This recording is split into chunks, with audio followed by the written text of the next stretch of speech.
Hey there, if you're in academia, you know the pressure to publish is real. But getting your brilliant research out into the world, well, it can feel like a never-ending battle, can it?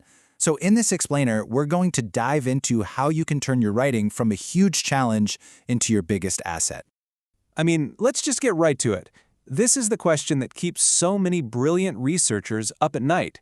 You've put in the hours, you've crunched the numbers, and you know your findings are a big deal. So, why do they sometimes just fall flat, rejected, or maybe even worse, just totally ignored? The honest truth often comes down to this. Your groundbreaking ideas are literally trapped. They're locked behind these dense, jargon-filled walls of text, completely hidden from the people who need to see them the most.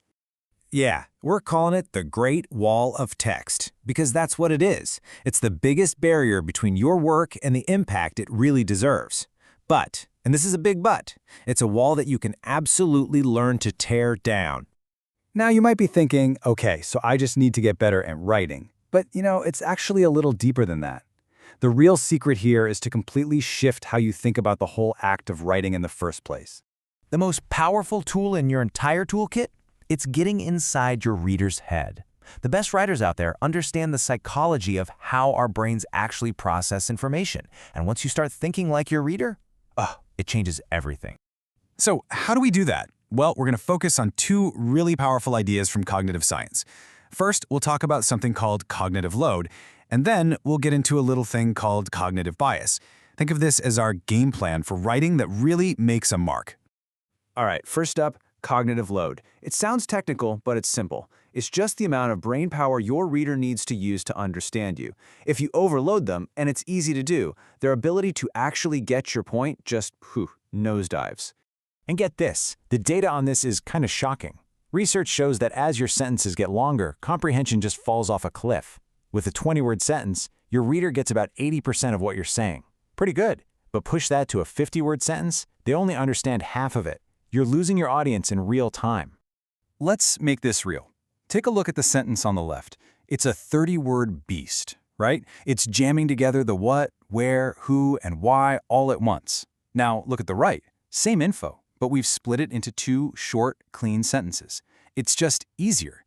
The brain doesn't have to work as hard, which means your ideas land so much better. So, here's your cheat sheet. Try to keep your sentences in that sweet spot, maybe 10 to 20 words on average. Give each sentence one job to do, one main idea. And of course, mix it up. A few short, a few a little longer. It creates a nice rhythm that pulls the reader along. Okay, let's talk about the next enemy of clear writing, wordiness. We all do it. We use these filler phrases because we think they make us sound more, academic. But all they really do is add clutter. They're just dead weight. The rule here is simple and, honestly, a little ruthless. If a word or a phrase isn't doing any real work, if it doesn't change the core meaning, it's got to go. Just get rid of it. And this table just says it all, doesn't it? In order to is just a long way of saying to, despite the fact that is just although. Every single time you make one of these swaps, your writing gets sharper, stronger, and so much easier on your reader's brain.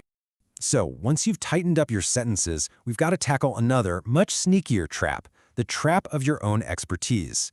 This is about a cognitive bias that, trust me, gets pretty much every single expert out there.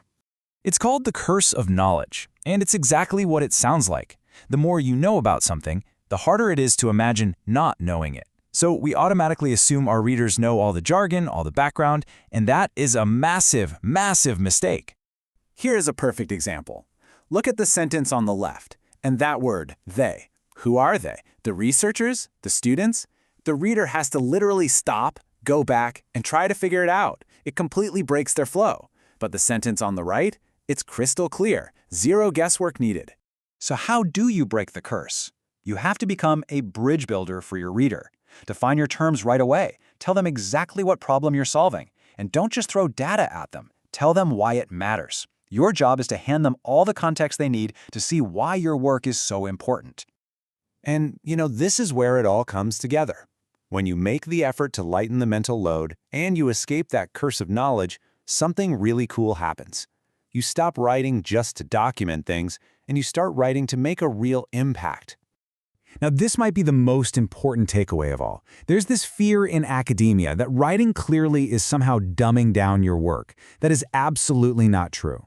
Clear writing is an act of generosity. It's a sign that you respect your reader, their time, and their brain power. It makes your ideas more accessible, not less intelligent.